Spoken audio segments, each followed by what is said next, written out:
Your hair is like almost a natural hair color. Is that a new year? You want? Yep, that's it. Is that a new year resolution for you? You always have to dress back and clothes. Okay, so maybe we should get going. Thanks for coming. This is the last in the series of the MFA talks. I'm happy to be introducing Qiming Sun here. My name is Marcus Miller, by the way, and I'm the director here at the Gordon Snellgrove Gallery. We're very happy to be on sharing this land, Treaty 6 territory, with our Aboriginal brothers and sisters, homeland of the Métis. Qiming Sun is a graduate of this school, has a BFA, and he graduated in 2016 with a show that was titled Eidolon. Yeah? And did I say that right? I've been practicing with Qiming. I don't know why I'm gumming up on that. Eidolon? Eidolon. Yeah. Sorry. But it's a Greek term, as you were explaining to me, and it means avatar or apparition. Yeah? And I think that was an appropriate title for that show because a lot of your work, Qiming, is involved with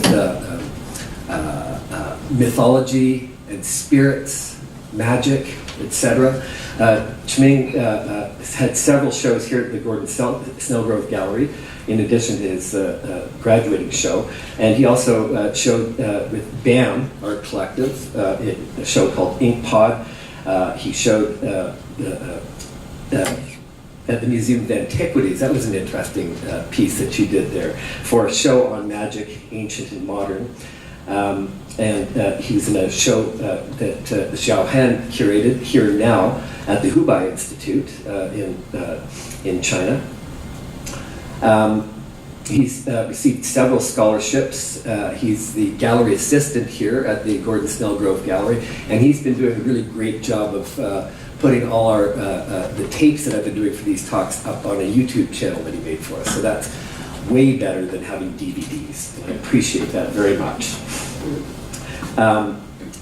Another interesting thing that I have to thank Qiming for is that he was in a class of mine last year, critical issues class, and he wrote a very interesting research paper on where he was talking about the idea of kitsch, and he introduced me to several artists in that paper and through discussions in class, and one of whom was Odd Nerdrum. And Odd Nerdrum was asked one time, he's Scandinavian, he's Danish, is he? Norwegian. Norwegian, right. So he does sort of realistic paintings, but they all kind of look like old masters, and they're fantastic scenes. They really remind me of Tolkien, you know, and that kind of imagery. And he was accused one time of being kitsch himself, and that was really a kind of a put down. But he's somebody who took that on, and he said, yes, my work is kitsch, and he's kind of made that into a virtue. And Qiming talked about many other artists, including Takashi Murakami. Did I get that right? Takashi Murakami? He's got a big show on now, right, in Vancouver. And so he sort of continues that line of kitsch and pop culture. So I thank you for that, Qiming. And I also wanted to mention that the word that rhymes with kitsch is witch. And Qiming is a practicing witch. So Qiming Sun. Thank you, Marcus. Well, thank you everyone for coming. I know how hard it is to make it through the lunch hour, and especially during such dreaded weather. So I truly appreciate all your sacrifice into making this talk. So before I delve into more details of my MFA research, I want to first showcase some of my earlier BFA works, so you would have a better understanding of the origin of my practice, and also have an overview of my progression. So during my later BFA years, I created a series of oil portraits of witches from different cultural backgrounds. These portraits are not based on any particular person, but rather an amalgamated figure of many aspects, each accompanied by a venomous creature and or a symbolic poisonous flower. While misunderstood and feared by most, this venomous creature holds immense power and are adored and being worshipped in some cultures, just like witches. Witches are well known for their knowledge of herbs and minerals, their understanding of the flow of energy, and the ability to utilize nature's gifts. These talents separate them from the common crowd. Unfortunately, the world is never known to be kind to the minority or diversity.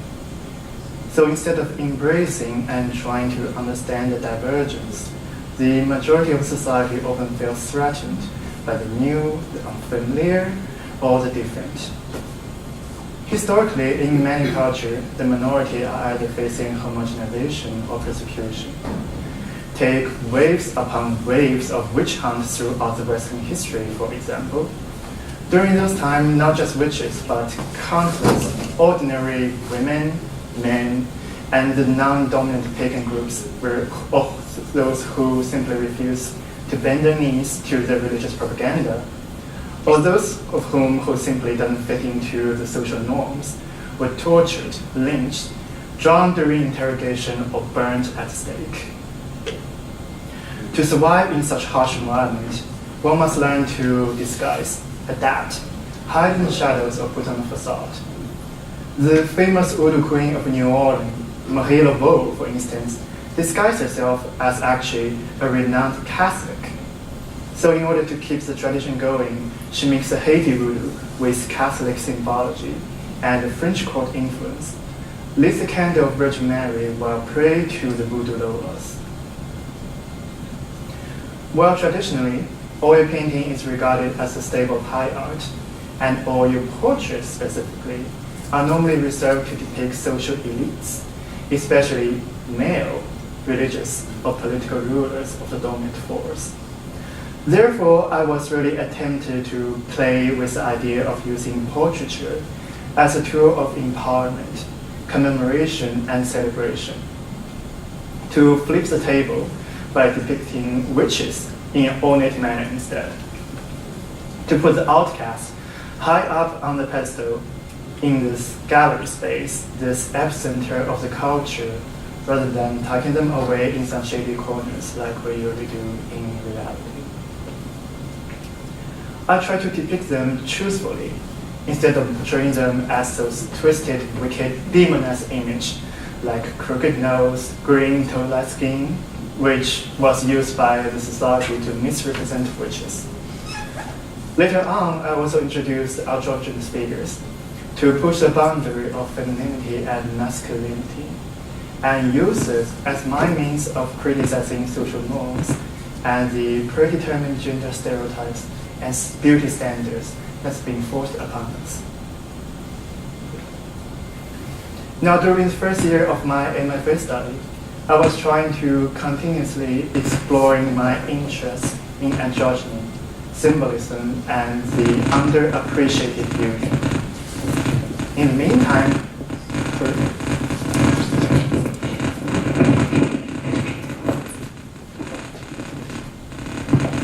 there's something on the static.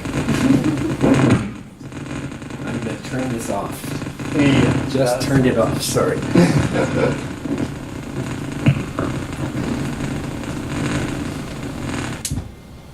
Excuse me. Yeah. Well, can everybody hear me clearly as well? Yeah. Jacked. Yeah. I use my organic voice.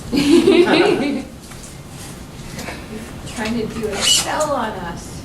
Yeah. Okay, I'll try not to scream. Okay, let's continue. So I was trying to continuously explore my interest in androgyny, symbolism, and the underappreciated beauty.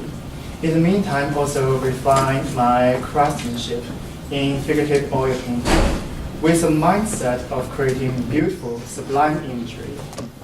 And that's why I spent months obsessively rendering this painting into what I saw at that time perfection, so to speak.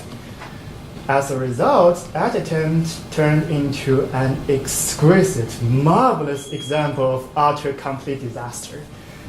I was never able to finish this first painting. Actually, what you guys seeing here is only the 30% of the original 47 by 62 piece. Because after working on the same painting intensively for months, I found myself stuck during the creation process. And that is the moment I realized while working on my portrait series, I have developed a certain color palette for the radiant golden skin tones and a specific method of paint application, which I was apparently duplicating and abusing. Not to mention, it is an extremely time-consuming method. So over the time, it became tiresome, repetitive, and most importantly, I wasn't learning anything new. And that's when I decided to shift my focus. So I figured since the fixed color palette and the repetitive smooth texture was my downfall, why not study some unusual skin and flesh? And that's when I began my study in dead people. And there's no turning back from that point forward. I noticed there are so many overlooked details from my early years of anatomy study that some of the most intricate structure lies right underneath our skin. And the skin tone of the dead is surprisingly colorful because everything is so much saturated. This is what happened, by the way, to the human when we stop breathing for 6 hours or so. Clinically, it's called the fresh corpse stage. So what happened is, as soon as the blood stops circulating, pallor mortis, which means the paleness of the body, will set in. And the blood will start pooling inside the larger arteries of the body, forming patches of red, purplish area called liver mortis, which drastically increase the contrast of one's skin. I was being able to use color I never dared to put on the living human being before, like cerulean, cobalt, turquoise, magenta, you name it. And what's most fascinating about the dead is its variety.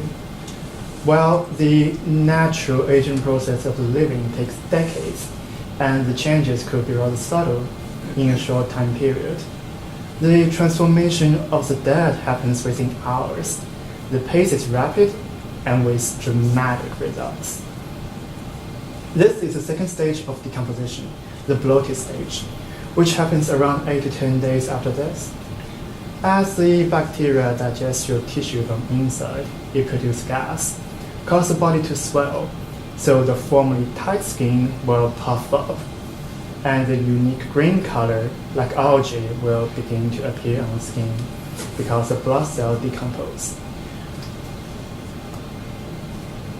As the putrefaction proceeds, noxious liquid permeates from the body, called the purge fluid, which is essentially a concentrated concoction of digestive enzyme, coagulated blood, feces, and all the other fun stuff. It contains such rich chemical components that will most likely simultaneously kill all the plants nearby.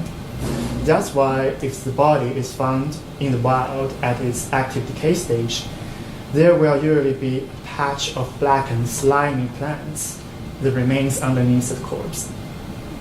However, this purge fluid amplifies the soil nitrogen, so the ground will become exceptionally fertile after years when the purge fluid starts diluted and being absorbed deep into the soil. The plantation will then flourish upon the earth where the dead lies better than ever. Life from death. And that is this duality that got me especially interested. And I'll also talk about that part later in detail. At this time, one of my biggest artists of inspiration is the Japanese artist Matsui Fuyuko. She was firstly trained in Western academic style of oil painting, later on studied in traditional Japanese painting. She combines the essence of both Western perspective and Eastern craftsmanship into her own unique style.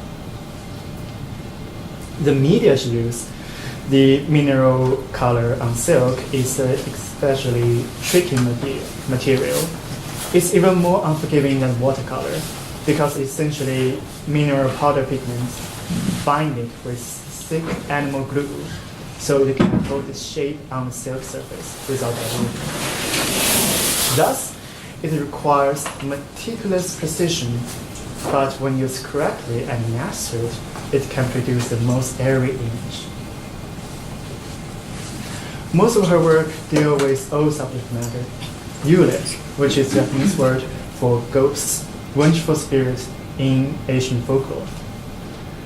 There's always a sense of fear, torment, and agony in her painting. Despite over-the-top, gruesome subject matter, she rendered it with such lightness and elegance, then transforms the putrid corpse into this delicate apparition. And the fear it indulged turned from the sudden burst of grotesqueness, shocking jump scare, into the subtle, slow creeping eerie sensation that lingers and continuously haunting the viewer for a long time. One of the qualities I truly admire about her work is the method she used to deliver her message. It doesn't have to be a giant, blunt statement, much like how she projects her fear. It's not about how loud you can scream out your opinion, but how deep you can penetrate your idea underneath people's skin with keen precision. This painting, keeping up the pureness, is one of her rendition of 9 stages of decay, known as Kusotsu in Japanese. It's a traditional Buddhist subject matter that depicts 9 different stages of decomposing corpse. Well, since the medieval time, the depiction of Kusotsu in Japanese art has always been female body, and in many cases, the body of deceased prostitute, such as this series by Kobayashi Etaku, which depicts this erotic, alluring female figure and slowly transforming into a pile of rotten flesh. It was originally used to teach men that even beautiful women will eventually turn into putrid mess, so they should somehow restrain their carnal desire. This is, of course, an extremely male-centric, heteronormative, and aesthetic ideology. It also objectifies women with an undertone which implies women are essentially unclean, a teaching on ephemerality but misogyny addition. So Fuyako decided to paint the new Kusotsu series from a female point of view. In her version, the scene becomes supernatural dissection. The gaze of the body engages the viewer directly. It is a firm but not aggressive confrontation. All of her internal organs were on display, but not in a revolting manner. Her exposed uterus, which contains the embryo, reminds the viewer that the part which was falsely deemed impure by society at that time is actually the most crucial part of life-giving. It also suggests that life and death is inseparable, alongside many symbolic plants in surrounding area. For example, lily, a universal symbol of purity; peach, which is associated with fertility, sexuality, especially homosexuality in East Asia, and many other encrypted pieces open for interpretation. Now, during an interview, she stated, "I do have some anger for the female situation, but I don't express it directly. I carefully think over how to express it, about which way is the most appealing to people. Then I produce it as a work of art." And right now, the subject matter I'm exploring, and will most likely continue for a long time, is different aspects of death, from different cultural practice associated with death to various Eastern philosophical perspectives on death. And it's not just a traditional Western notion of memento mori, which, with a countless flying skeleton, grimly reminds people, remember, we all must die, but to examine death in a different light, free of prejudice and predetermined dread or negativity towards it. Essentially to blur the boundary of life and death. Think about it, they are more like 2 sides of the same coin. Life and death are mutually exclusive, but one cannot exist without another. every time we say happy birthday is just an alternative way of saying, congratulations, you're one step closer to your grave. Of course, we do not say that, I suppose. Maybe somebody do, but. Since life is normally associated with joy, beauty, and virtue, it's being largely celebrated and praised upon. Death, on the other hand, is usually evoke fear, despair, and being shunned by the mass. In this painting, Wedlock, I mainly want to deal with the living people's social interaction with death, or to be more specific, tackle along a lesser-known cultural practice, the posthumous marriage tradition in imperial China. At that time, it was a very important duty for the Chinese parents, especially those of noble houses, to marry off their children when the time comes, as soon as they're eligible, which is usually 15 or 16 years of age. On the one hand, they can secure their social status by marrying their children to another wealthy family. On the other hand, an unmarried person at that time is prohibited to be buried inside the family tomb. And also on a side note, since the Chinese folklore religion is largely based on ancestral worship, so it is essential for people to be buried inside family tomb to have their name tag engraved in a small wooden ornament and be placed on a shrine so people can mourn them and celebrate them years later. Otherwise, there wouldn't be a vessel to hold the spirit. Therefore, they will become vengeful ghosts, then wandering around without any place to hold them. Therefore, if someone of eligible age died unmarried, their parents will use all their resources to arrange a marriage for the dead with a living spouse. The living spouse is usually someone of lower social status, usually prostitutes, servants, or slaves, basically anyone that could be purchased like an object. After the elaborate ceremony and a twisted wedding night, the dead will then finally be buried into the family tomb, and the living spouse will live the rest of their life inside the family. Despite the fact that the low-born spouse is technically married inside the noble family, they are being treated no better than the servants. They are not allowed to remarry or leave the estate. Even after the death, their name won't be mentioned anywhere, as if they are this shameful black hole on the glorious family history of the noble, despite they are the one that's been victim. Most of those living spouses that's been trapped inside this arrangement will most likely take their own lives within 1 or 2 years. And the dead, which was married this way, are also said to come back and haunt the family, since they feel violated, despite they already have a place in the family shrine. Anyhow, it is this living people of power forge this shackle that reach beyond the veil, inflict endless torment on both the living and the dead. While many people see death as this doomsday of an end of the world, some people treat death as a gateway to another realm. If life itself is the source of pain and suffering, death is a permanent solution to end the sorrows.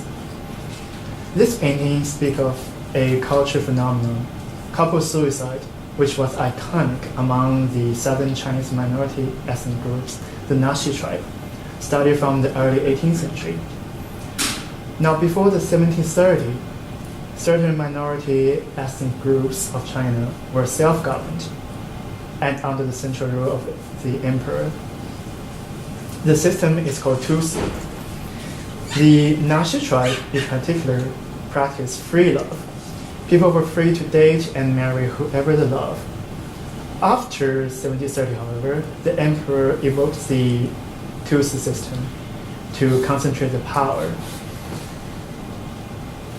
So all the ethnic groups are falling under the central government of the emperor. As naturally, all the corruption from the upper side, including arranged marriage, were reinforced. We can only imagine just how devastating must it be for the lovers.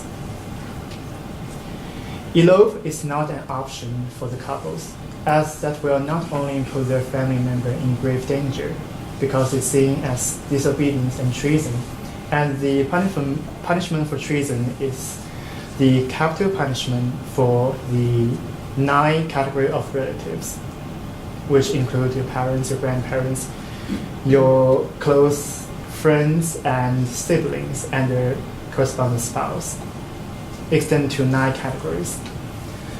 They will also be remembered as these irresponsible, selfish cowards that only think about themselves. So therefore, they choose to suicide. Their unshakable faith in love and freedom embedded deep within their culture makes them choose this heroic sacrifice over spending the rest of their lives hiding and leaving behind severe consequences for their loved ones to indulge. Similar to the harakiri, which means the honorable self-disembowelment in Japanese samurai culture. The idea is to die as epic as one once lived, voluntarily end with honor and pride, rather than fall into the hands of enemies, being humiliated and tortured. Normally, when the Nashi people commit up to suicide, they will bring out their best clothes, finest wine, and throw a picnic party with their friends the night before.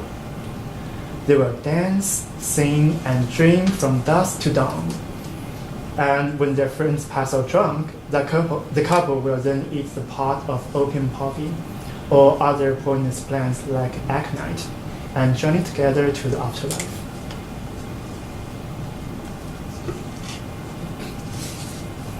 I choose to instead use the poisonous red spider lily, or manjusaka in Sanskrit, which also appeared once before in one of my big babies.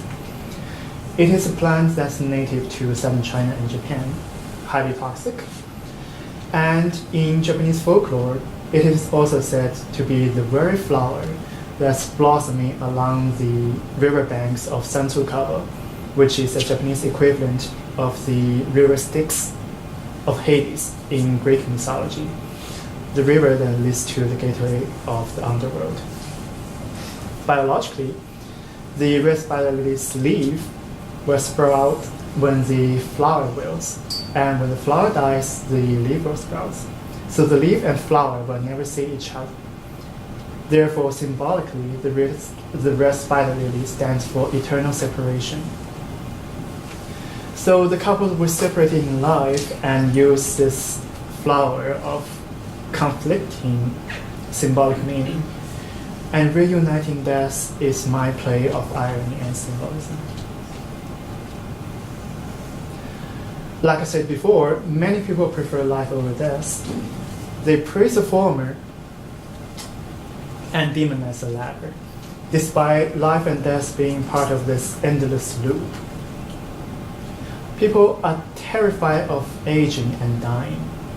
In the past, alchemists were desperately trying to make philosopher's stone to achieve immortality. And nowadays, some people wouldn't hesitate to fill their lips and face with Botox. But is immortality truly that desirable? In Vajrayana Buddhism, there's a state that's called the Bardo state, which means the short period of time after death where your soul is still intact with the body, fully conscious, before the reincarnation. In Chinese folklore, however, it has a more sinister twist. They say if somebody has grown too attached to their own mortal coil, with a will stronger than the vengeful ghost, one soul will then be trapped inside this Bardo state forever. That is, despite your body being shut down, your will continue to remain fully conscious. That means as your body goes through different stages of decay, you will vividly experience all the sensation of bacteria digest you slowly from inside, cause your body to swell and deflate, maggots breeding inside your eye sockets, vultures picking your skin and flesh inch by inch, or if not because of scavengers, in some humid environment, your skin will slip away like gloves, all the way until your bones are sun bleached and dry, beetles and sand grinding your scarred remains. Your conscience is still alive, thus immortality that many people who wish so hard for. To live but suffer for all eternity.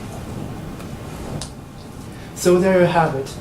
The way I wish to present death as it is, an inevitable part of human condition, neutralized of its fear without demonization or glorification. I want to glorify death saying it is ultimately the good thing or the best part. I won't say that decomposing bodies smell like roses because we know that thing is the worst thing ever that could ever smell. But I wouldn't deny its intricacy.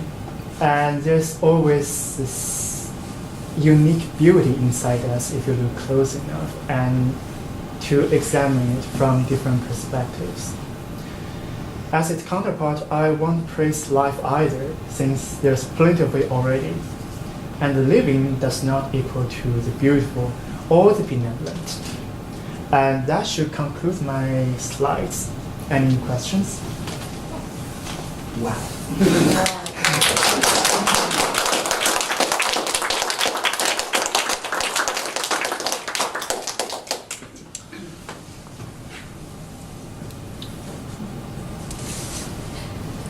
Speechless. We're speechless. So, Blow Number Corps 2 and 3, did you paint those as well? Yeah. Okay, I hadn't seen those yet. So Oh yeah, those are recent additions. Oh, recent additions. Yeah, Okay. and it was done in fairly quick succession within 5 or 6 hours. Okay. How big are those ones? The ones? Those ones? Yeah. The smaller ones? Oh, they're fairly tiny. It's like 12 by 8 inches. Are you able to maintain the kind of spontaneity of paint application in your larger, more Yeah, planned that's what work? I'm trying to do in my upcoming Yeah. pieces. Yeah, that's why I've been exercising just too quick to get a grasp of this feeling of different methods of paint application. And also I've been experimenting with textures in some of my later works. And that's actually quite fun to do because it's just paint from instinct rather than carefully planned. And sometimes over planning can somehow interrupt the creation process, like what happened before in my first painting. Yeah. Well, when you have like a close-up of a face, it's like you have a lot of room to play, especially with color tones on the face. But if you show a whole scene, you have a lot of details to depict that prevent you from getting into the nuances of the full plane, right? So it's a challenge. Where do you source your references for your corpse series? Yeah. I won't mention specifically for legal reason. No, I'm just kidding. It's all over the internet. And was it strictly the fact that you felt limited in your color palette from your previous works that brought you to that? And then when did you notice the color and you thought, yes, that's kind of where I want to go? So I'm just wondering what came first.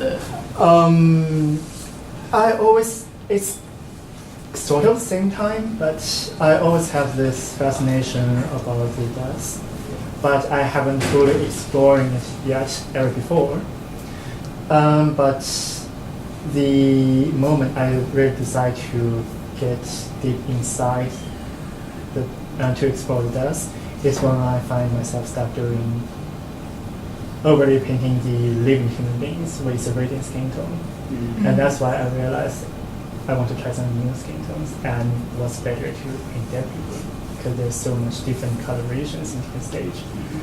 So it's kind of same time, but the skin tone comes with. It's ironic that the death has happier colors and the life has sadder colors Yeah. in the palettes. Yeah, it's the skin tone of the living is more subtle. Yeah. It's still there, but it's barely noticeable. But when it's dead, everything is saturated because of blood. Right? I noticed in the three images of you showed the decay.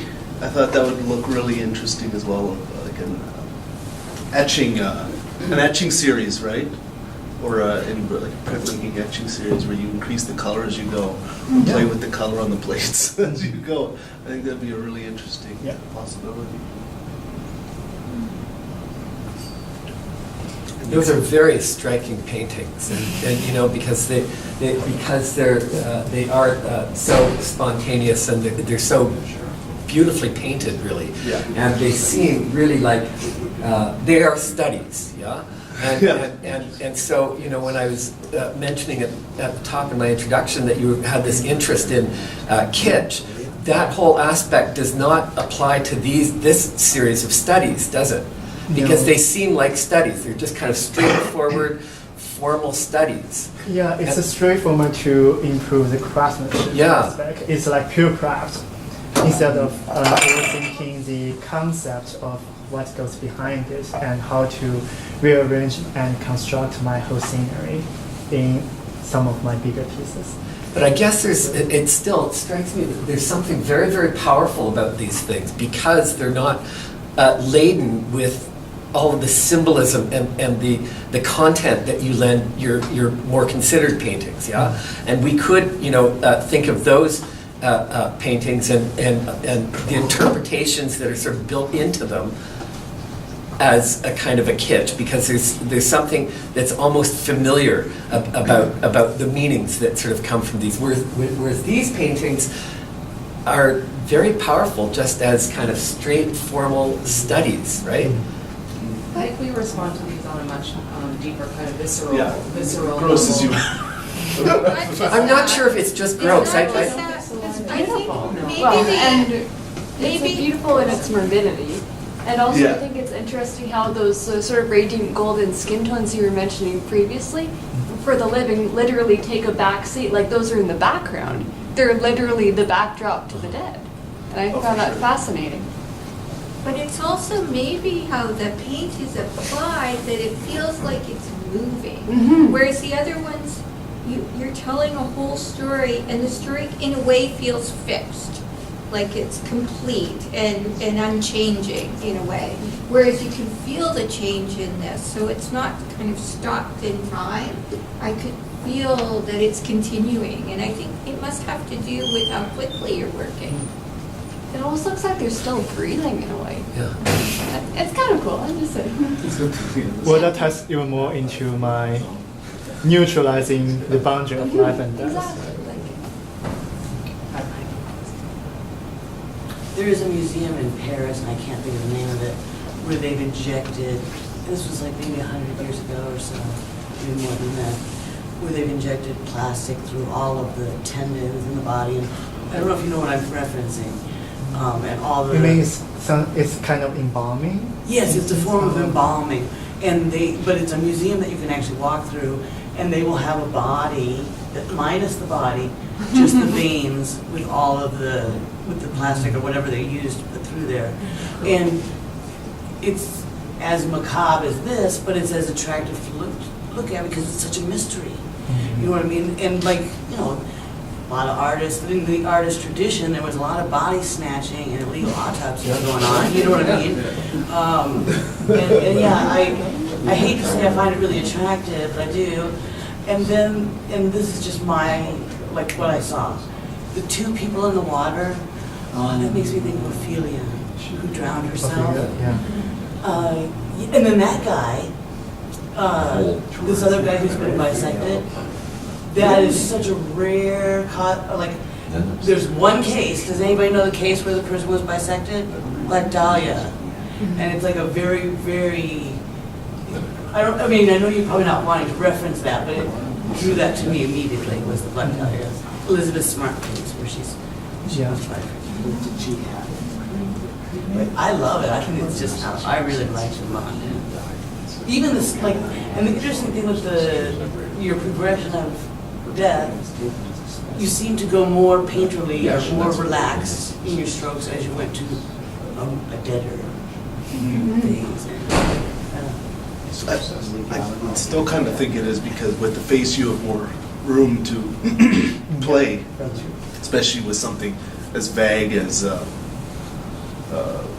kind of like jazz. Like there's more room to play within a structure, whereas with this you're trying to depict this and this and this, right?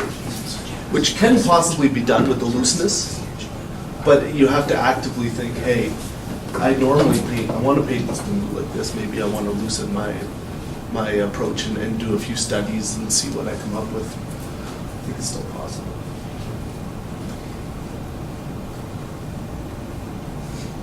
It's incredible the mother can be adoring even here, right? Yeah, because, well, she got the better deal. Because the essential of the arranged marriage is all about power struggling also. And to make sure she has this great image left on the family history about what a beautiful mother she is. Yeah. And how she maintained her high social status despite she's literally controlling and tormenting all the children. And in the blue, is that a daughter or who is that? A Yeah, I was servant or- thinking more of the obedient daughter figure that's being forced to witness this horrendous event, but unable to fight back, or more like numbed. And what is she holding, that kind of golden rope? Oh yeah, that's a rope. The rope. I like that you've also added in sort of this, the idea of a noose around her neck as well, because it's not just being trapped, it's also being sent to her own death as well. Like she's physically trapped, and then there's the implication, this is what's going to kill her.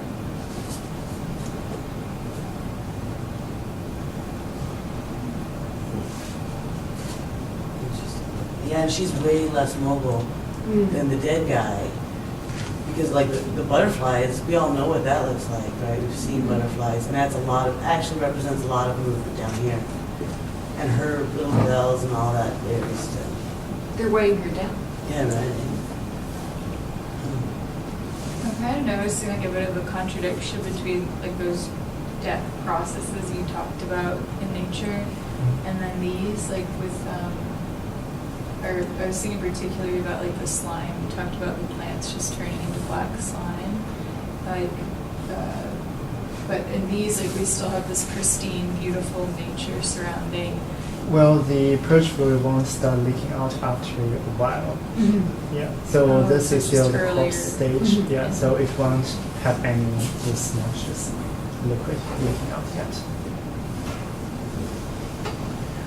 Qiming, so you're not really seeking out the abstract, you're seeking out in your work about the sensuality of decay, perhaps. Is that what you're seeking?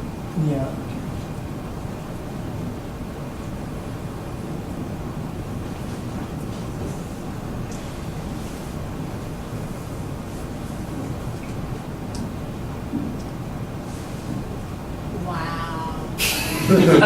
The social nature of death. So you can go on to, like, there's death in the other. Like, well, there's always death in this other companion.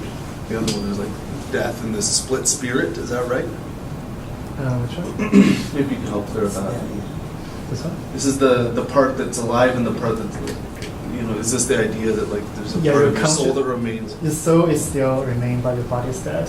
So we are unable to move, but you won't be able to control your body, but you can feel the decomposing part. Their soul. Yeah, the soul is still partially intact. And then in this some part, why are they screaming? Because they're sacrificing, or what are they, like, I probably missed the last part of the talk, but what were they, like, are they actually doing something? Begging or something? The thing is, all your sensations still remains, so you can feel your body decay by numbed away by the maggots, and your skin slip away. So, It's ready to to be immortal by suffering the consequences of wanting to be immortality. Okay, I don't know, it's a common question, but I really sense this. This only piece is the afterlife subject. The rest of the others are the actual body or the death. But this one is the imagination. Like none of us know. Maybe some of you know.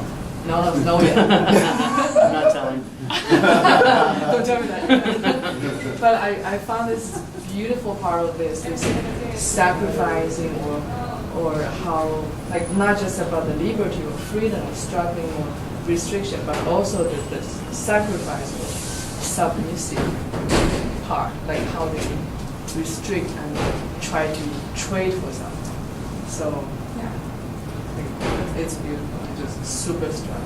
And I have a question about the statement, because what do you want people to see in the gallery? Because if you don't talk to me, I will never know. Even though I'm from the same culture, I'm still usually not quite sure what you're trying to state in here, unless you specifically tell me the story. Yeah, one of the things I'm trying to do with my work is I do not want to express my intention directly. It's essentially I want to play a riddle instead of like a direct dialogue between me and my audience or public. And it's part of fun to do the puzzle solving. And different people can come out with completely different interpretation. And it's always fun to listen to the interpretation from a different point of view. Yeah, so the goal is now to let my audience get my initial point right away or directly, or as 100%. But the journey of seeking the truth is what I'm enjoying. So play the puzzle piece with my audience. Of course, if somebody of the similar cultural background might have several perks, might be getting to the final answer faster or more accurate. But I wouldn't mind other completely out of script interpretation either. So it's always fun.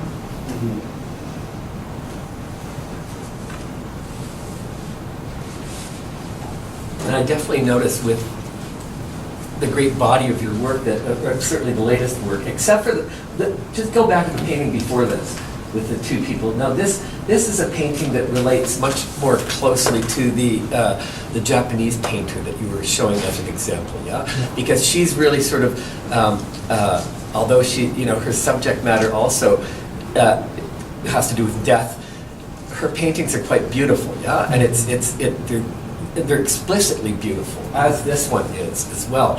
In most of your other paintings, though, you're really sort of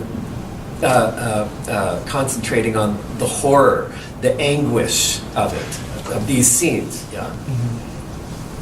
What's your goal? Are you wanting to make beautiful works of art or horrific works of art? Where are you going with this stuff? The abomination mixture of horror and beauty at the same time.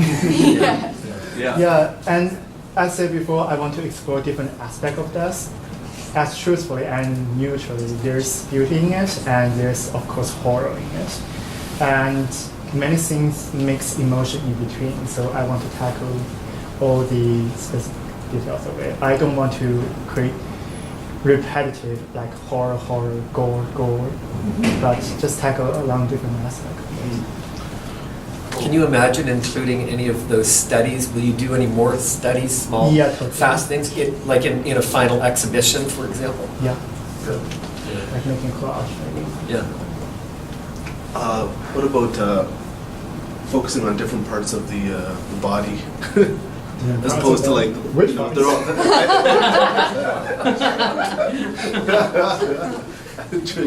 I don't know. It's classically, you see the face, right? Yeah. Or the face is always shown. Okay, so interested in real. I don't know. There could be some nuanced ways of showing. With some of your work, I think that it would be very interesting to have frames, really develop frames, and that the frames could have a lot of the symbology that you're very interested in.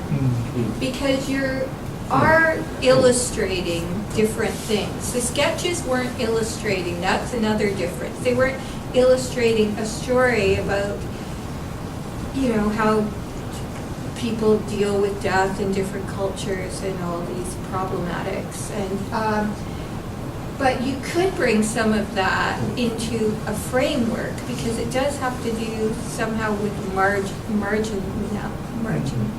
say it. The margin, anyways.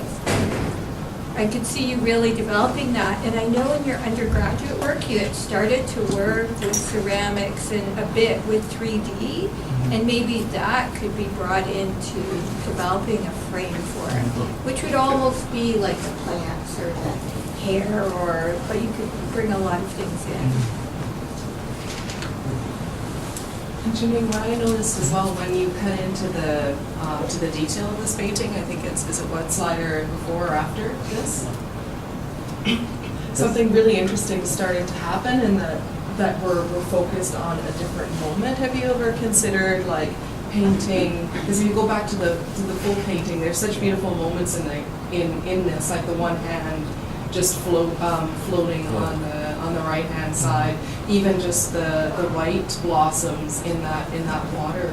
Have you ever built like samples of iconography from your own painting as individual paintings, as smaller studies as well? I haven't done it yet. It's usually the reverse process. I sometimes come up with the smaller individual parts first before I move into a full body of work. But I haven't done the reverse. Because it could be interesting if you're talking about symbology, this kind of symbolism that's embedded in these scenes. It could be interesting to consider taking an element. So to do both, to have studies leading in, to have a work, and then to have studies petering out of these works as well.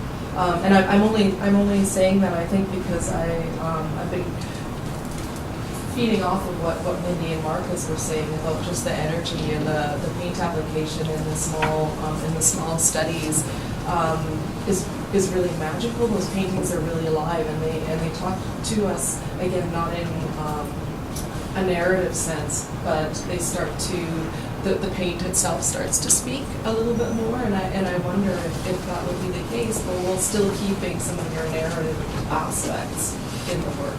I'm not expressing that very, very clearly, but just on kind of an intuitive sense.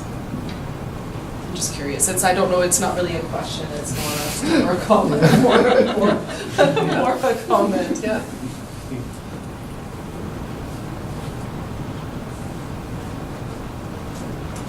Did you have frames in your BFA show? I'm trying to remember. Nope. You didn't? It's all naked. Yeah. No pointed. You just cropped off that lower half of it.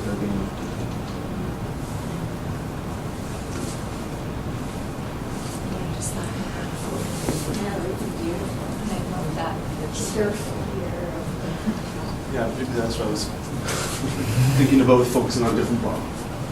Because the suggestion could be more suggestion rich at certain times. You just focused on feet. Or just focused on. But then constructed the whole painting out of moments, or even still had the whole painting and then had moments that are different or variations. Because body parts can say quite a bit. Arranged. Because you seem to focus on one image at a time. Have you taken that one image and done variations before, or different ways of approaching the same? Yes, before it's actually become the final product. Right. I do different versions Right. of arrangement in my small studies. Right. But they're still During my studies. planning stage. But they're Yeah, still but still studies. You still studies. consider them to be studies. Maybe they're not just studying. Maybe they're finished works. That's it. Drop the pen. Yeah, skills complete.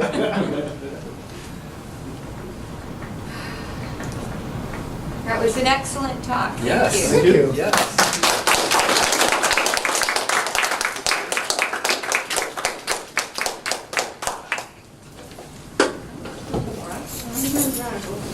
It was, and I mean, it was just totally interesting and strange, and I learned a lot. It was